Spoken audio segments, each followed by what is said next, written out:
India bella mezcla de diosa y pantera, doncella desnuda que habita el Guairá. Arisca romanza curvó sus caderas, copiando un recodo de azul Paraná.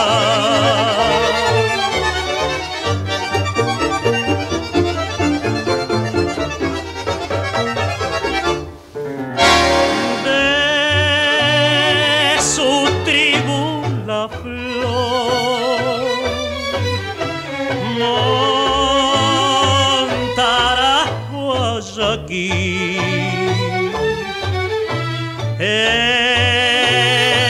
Evarica de amor del Edén guaraní.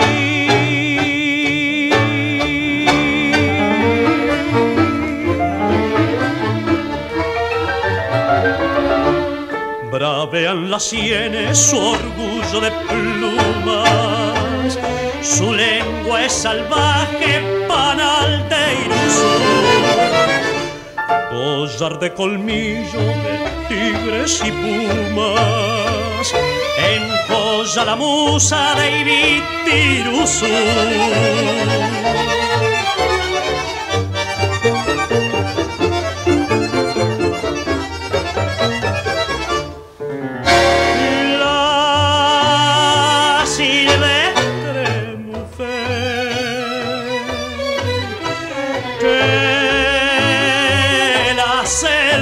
Su hogar